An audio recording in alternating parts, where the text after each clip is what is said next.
Hello, welcome to today's episode of Countryside Survival with me, Bish. What we're going to be doing today is we're going to be doing this insertion down this track. I know it looks like the last track I went down, but it's or is it? It might be the same track, I don't know. But when we get to the bottom this time, we're going to be heading north. Because I've been asked by a farmer and the police to stop going on these land and starting fires and stuff. So we're going to head north and we're going to see what adventures lay up that way. Now, as you can see, the weather's pretty torrential, and with that there's a real risk of flash flooding in an environment like this. But as most of you know, I used to be a Royal Marine. And so with that, I had to complete both me 100 metres and 200 metre swimming badges. And the 200 metre one was in pyjamas. So I'm not too worried about the flash floods. Now, I do get asked the question, this one was by the police again actually, what's in your bag? What do you take with you on a Shropshire survival day? Well, what we're going to do is we're going to make our way over that hill and into the woods. I'm going to take you through, my must-haves if you're planning on doing anything like this. You never know, it may save your life. I don't know if you can see this, but I've stumbled upon a flock of those black chickens. I was trying to get in one of the earlier episodes. Now what I'm going to do is just sneak up on the back of the leg. Come, hey, get on! Fucking hell, there's loads of them!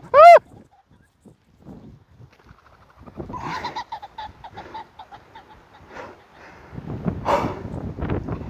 Oh. Yeah, I didn't get one. Right, I'm not even joking. There's a squirrel in the middle of the path, and he's blocking my way, and he's eating a corn on the cob. Let's see if I can zoom in. Now, people might think I make this stuff up, but I'm not. Right, seems we just can't catch a break today. So what lies ahead is a Shrewsbury farm elephant, one of the biggest land mammals on the planet. Now, a couple of rules if you're planning on getting anywhere near one of these things. Firstly, show no fear, because smell fear. Secondly, make yourself look as big as possible so they think you're one of them. Now, over 600 people die every year getting trampled to death by these. Granted, 400 of them live in India, work at an abattoir, but they can do some real damage if you present a threat. So just ignore them best you can, pick your track, just walk by, get out of there as quick as you can before any of them get virulous. Like that one there. Fucking. Okay, so here we are. Found myself a nice safe area, nice little sheltered position. I'm going to take you through now what I have in my survival pack. What are the essentials that I take with me on every adventure?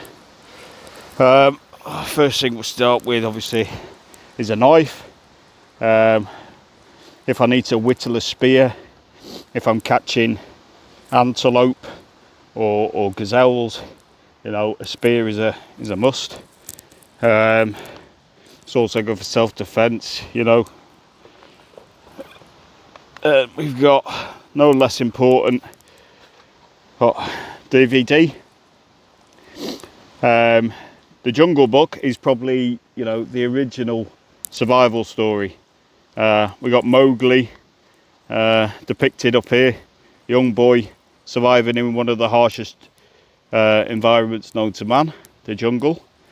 Now I know what you're thinking, that you ain't got a DVD player out in the wild.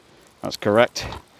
but we do have a synopsis on the back, and all I need to do is read that, close my eyes, and then I get to watch that in Technicolor with Dolby surround sound. We've also got the actual DVD. Now that can be used to signal passing aircraft and let them know that you're here. Okay, so those are probably the top two. Now this is where it starts getting a bit, you know, specialist. We've got survival tin. Now anyone in the armed forces will have made a survival tin. So survival tin is your own personal preference. People take, you know, fishing line and hooks in there. You might have condoms to carry water. You might have some fire starting materials, a flint, etc. I can't actually remember what's in mine. I forgot. Oh yeah, so fire materials, a lighter there, and a baby bell. And what else we got? Oh yeah, we've got a rag, you know, just for basic admin in the field. What's in there? And a bottle. That's probably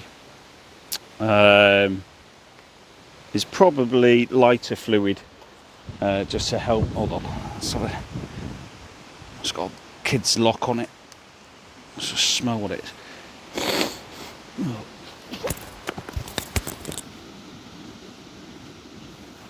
No, yeah, I should have remembered that was. It's not lighter fluid. That was a gift from Prince Andrew when I went to his shooting estate a couple of years ago.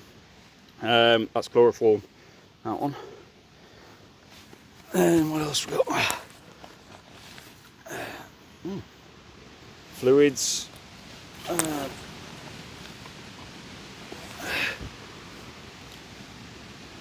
Nutella. Now this might seem a strange one. It's basically, if you need to go out and you know, you're foraging, you get a squirrel or you get some wood lice or a snail or whatever, dip them in Nutella and then it just tastes of Nutella. It's genius, really. Basically every survivalist carries Nutella around. Baby wipes, those were from Prince Andrew as well. And that's basically it. There's nothing more I need to survive for, you know, a good 6 or 7 hours out here. As you can see, the weather's changed quite dramatically. The temperature's gone up some 3 or 4 degrees, and there's actually a real chance now of dehydration. So I'm gonna have to stop in a minute and get myself some fluids. Okay, so just taking a 5-minute rest break. Get myself some fluids. Of course, you need to be drinking one of these probably every hour to replenish what you're losing. And obviously it's important that you need to replenish fluids, you know, for your emergency situation. So I'm gonna have to find another one of these if I pass a Tesco or a Co-op or whatever.